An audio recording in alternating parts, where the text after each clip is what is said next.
As you may know, yesterday Max Verstappen competed in an NLS race at the legendary Nürburgring Nordschleife, driving a Mercedes AMG GT3. Max and his team delivered a dominant performance and managed to win the race with almost a 1-minute gap to the second-place car. However, about 2 hours after the race finished, we learned something surprising. During the routine post-race tire inspections, officials discovered that Max's team had used 7 different tire sets instead of the maximum allowed 6. Because of this rule violation, the car was disqualified from the race results. So the big questions are, who in the team made this mistake? And more importantly, could this affect Max Verstappen's preparation for the Nürburgring 24 hours in May? Let's take a closer look and find out.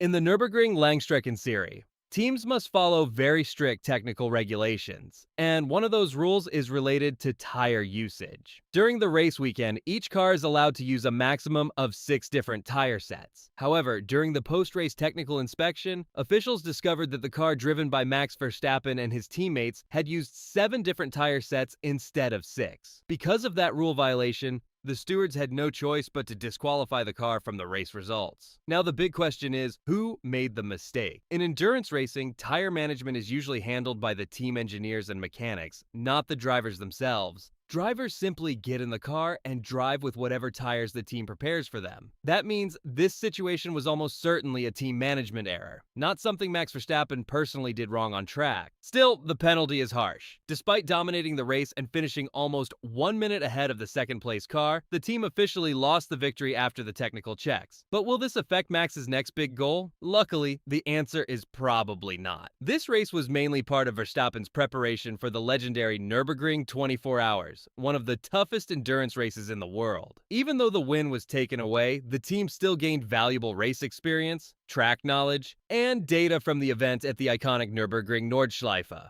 And that experience could be much more important than the result itself. After the April Formula One races, the Bahrain Grand Prix and the Saudi Arabian Grand Prix were cancelled. Max Verstappen suddenly had an open schedule for the month. Because of that, it was widely expected that Max might return to the NLS for another race in April. However, this disqualification decision may have frustrated him, and there is now a possibility that he might not return to the Nürburgring until May. So what do you think about this situation? Do you think Max Verstappen will race again in the NLS before the Nürburgring 24 hours? Let me know your thoughts in the comments.